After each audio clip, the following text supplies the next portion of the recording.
नमस्कार भाइयों। मेरे सभी भाइयों को एक बार फिर से जय श्री राम और जय परशुराम। दोस्तों, आज देखा मैंने कि यूजीसी के द्वारा एक प्रस्ताव, एक नियम लाया गया है यूनिवर्सिटीज़ के अंदर कि कुछ इक्विटी कमीशन करके एक संस्था बनाई जाएगी और उस संस्था का उद्देश्य होगा कि यूनिवर्सिटी प्रेमिसेस में, कॉलेज प्रेमिसेस में जो भी स्टूडेंट्स की राइट्स का ध्यान रखा जाए। और इसमें काफ़ी कुछ एसटी एक्ट से मिलता जुलता ये नियम बनाया गया है यूनिवर्सिटीज़ के अंदर।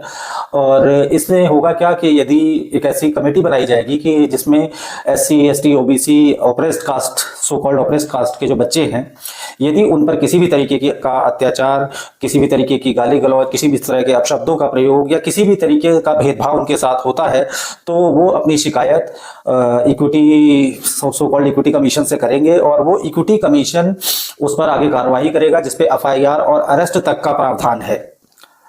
और ये एक तरीके से यूजीसी ने इसको कानून का जामा पहना दिया है, जो सभी यूजीसी अप्रूव्ड यूनिवर्सिटीज़ में लागू होगा।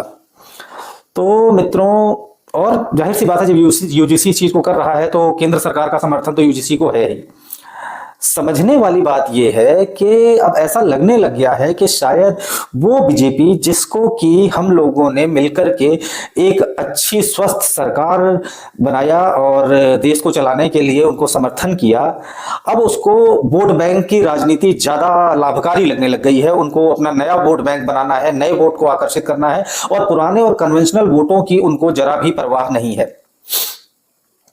और मैं एक बीजेपी से, सेंट्रल गवर्नमेंट से एक बहुत ही सीधा सा विनम्र निवेदन करना चाहता हूं कि यदि आपको सवर्णों से इतनी ही घृणा हो गई है, यदि आपको ब्राह्मण, राजपूत, बनियों और अदर सवर्ण कास्ट से इतनी ज्यादा घृणा हो गई है, तो आप ऐसा क्यों नहीं करते कि अपने सरकारी अस्पतालों में, मेडिकल इंस्टीट्यूशंस में एक नियम डाल दीजिए कि यदि कोई ब्राह्मण महिला किसी प्रसव के लिए आती है तो उसके बच्चों की वहीं पर भ्रूण हत्या कर दी जाए।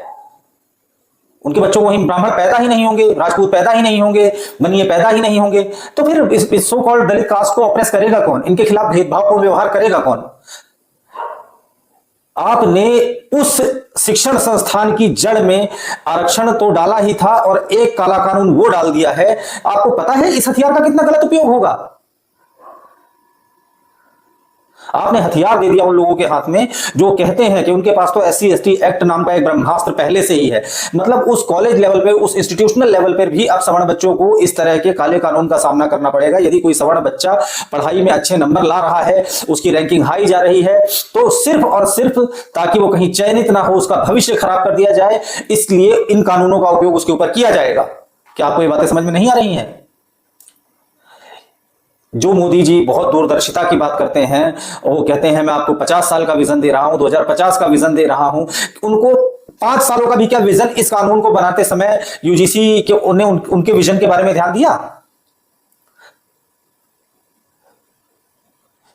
आप उसी 18 वर्ष के युवा का भविष्य वहां पर एससी एसटी एक्ट जैसा काला कानून जो आपने यूजीसी ने दिया है, इस कानून को लाकर के आप उसी लेवल पे उस बच्चे का भविष्य खराब कर दे रहे हो। फिर आप कहते हो कि समाज को विकास दुबे नहीं चाहिए, समाज को श्री प्रकाश शुक्ला नहीं चाहिए, समाज को मुन्ना बजरंगी नहीं चाहिए, समाज को बबलू श्रीवास्तव नहीं चाहिए। आपने तो बच्चे का भविष्य वहीं खराब कर दिया, तो वो क्या बनेगा? तो तैयार रहो श्री प्रकाश शुक्ला के लिए, तैयार रहो बबलू श्रीवास्तव के लिए, तैयार रहो मुन्ना बजरंगी के लिए और तैयार रहो विकास दुबे के लिए। आपको चाहिए वही, ताकि आपकी राजनीति चल सके। समाज के अंदर अवसरों को तो आपने 60% हमसे वैसे ही काट दिया कि आपकी किसी किसी स्टेटों ने 70% तक हमारे अवसर खत्म कर दिए हैं। करने के लिए बचा क्या है हमारे पास? या तो आत्महत्या करें या तो अराजकता का रास्ता पकड़ें।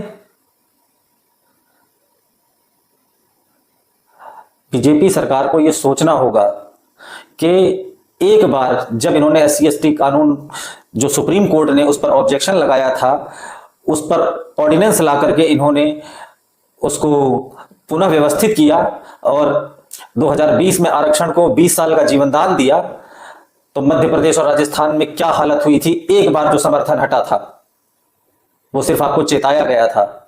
लेकिन वर्तमान समय में आपकी जिस प्रकार की कार्यशैली है, यह साफ नजर आ रहा है कि आप उस चेतना से पुनः जड़ हो चुके हैं।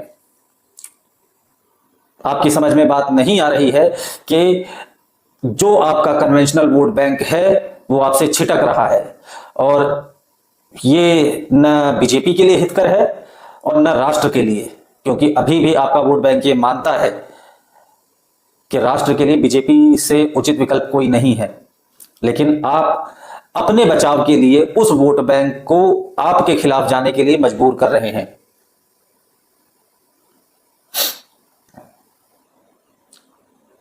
जब किसी सवर्ण बच्चे के पास ना अवसर रह जाएंगे, ना सुरक्षा रह जाएगी, ना कानूनी सुरक्षा रह जाएगी, तो किसी कुत्ते के पीछे जब जरूरत से ज्यादा भागा जाता है ना, और उसके पास भागने का कोई मौका नहीं रहता, तो वो अपने दांत खोल करके आपके सम्मुख खड़ा हो जाता है और फिर वो आपका प्रतिरोध करता है। और वो प्रतिरोध किस हद तक होगा आप सोच नहीं सकते।